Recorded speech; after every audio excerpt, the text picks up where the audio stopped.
একদম সাবেকি পদ্ধতিতে নিরামিষভাবে এইভাবে যদি তোমরা মোচার ঘন্ট করে নাও তাহলে ভাত রুটি যার সাথেই হোক একেবারে জমে যাবে।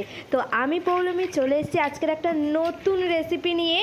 আজকে তোমাদের সাথে শেয়ার করব মোচার ঘন্ট একেবারে সাবেকিভাবে আমি করব। তার জন্য আমি এখানে মোচা নিয়ে নিয়েছি, মোচাটাকে সিদ্ধ করে নিয়েছিলাম সামান্য একটু লবণ দিয়ে, হলুদ দিইনি, হলুদ দিলে কিন্তু কালো হয়ে যায় মোচাগুলো। আর এখানে আলু কেটে নিয়েছি, আর নিয়েছি আদা বাটা, আর এখানে আমি বড়া ভেজে নিয়েছি। এটা হচ্ছে মুসুরির ডালের বড়া করেছি আমি, তোমরা চাইলে মটর ডাল বা মুগ ডাল দিয়েও বড়া বানিয়ে নিতে পারো। এবার আমি মোচাটাকে সিদ্ধ করে নিয়েছিলাম, সেইটাকে আমি ভালো করে একদম হাত দিয়ে স্ম্যাশ করে মেখে নিয়েছি।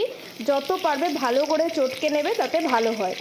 এবার আমি কড়াইতে সর্ষের তেল দিয়েছিলাম, সর্ষের তেল একটু গরম হতে এখানে দিয়ে দিলাম গোটা গরম মশলা, শুকনো লঙ্কা আর তেজপাতা আর একটু জিরে দিয়ে এটাকে ফোড়ন দিয়ে 2 থেকে 3 সেকেন্ড মতন একটু নাড়াচাড়া করে মশলাটা একটু ভাজা ভাজা হলেই এর মধ্যে দিয়ে দিলাম কেটে রাখা আলুগুলো দিয়ে বেশ কিছুক্ষণ ভাজতে হবে, যতক্ষণ না আলুটা ভাজা হয়, একটু লালচে ভাব চলে আসে কালারটা। এখানে কিন্তু আমি হলুদ ইউজ করিনি এখনও। আলুটা একটু ভেজে ভেজে দেখো লালচে ভাব চলে এসছে। এবার এর মধ্যে দিয়ে দিলাম যে আদা বাটা রেখেছিলাম, আদা বাটা। তোমরা চাইলে কাঁচা লঙ্কা বাটা দিতে পারো, যেহেতু আমাদের বাড়িতে একটু ঝাল কম খায় তাই আমি আর কাঁচা লঙ্কা বাটাটা ইউজ করিনি, শুকনো লঙ্কা দিয়েছিলাম তাই। এবার আদা বাটাটাকে ভালো করে লো ফ্লেমে মেশাতে হবে যতক্ষণ না আদার কাঁচা গন্ধটা চলে যায়। দেখো অনেকটা তেল ছেড়ে এসে আদাটার কাঁচা গন্ধ চলে গেছে। এবার আমি এর মধ্যে দিয়ে দিচ্ছি ধনে গুঁড়ো, আর কোনো মশলা সেরকম দেবো না, শুধু ধনে গুঁড়ো, হলুদ গুঁড়ো আর একটু সামান্য রঙের জন্য এখানে কাশ্মীরি লাল মির্চ পাউডার দিয়েছি। দিয়ে ভালো করে এই মশলাটাকে একটু কষিয়ে নিতে হবে। আর এখানে যে আদা বাটার যে জলটা ছিল সেই জলটা আমি এখানে দিয়ে দিলাম যাতে মশলাটা তলা লেগে না যায়। দিয়ে ভালো করে কষাতে হবে যতক্ষণ না মশলা সমস্ত গন্ধটা চলে গিয়ে তেল ছেড়ে ওঠে। এরমভাবে ভালো করে কিন্তু নাড়াতে হবে। আর পারলে ফ্লেমটা তোমরা একটু লো টু মিডিয়াম ফ্লেমে রাখবে, নাহলে মশলাটা কিন্তু তলা লেগে যেতে পারে। দেখো অনেকটা কষে গেছে আর ওপর থেকে তেল ছেড়ে আসছে। এই পর্যায়ে আমি যে মেখে রাখা যে মোচাটা ছিল সেই মোচাটা দিয়ে দেবো।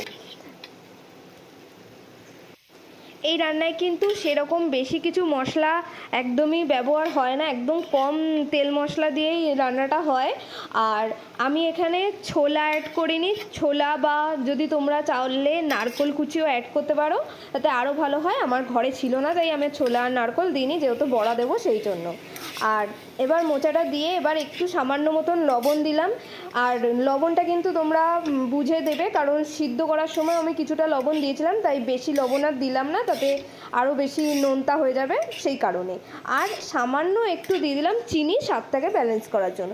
এবার ভালো করে নাড়িয়ে এই পর্যায়ে তোমরা যে বড়া ভাজাগুলো ছিল এটাও তোমরা দিয়ে দেবে, যাতে বড়ার মধ্যে মোচার যে মশলার স্বাদটা ঢুকে যায়, যাতে একটু নরম হবে।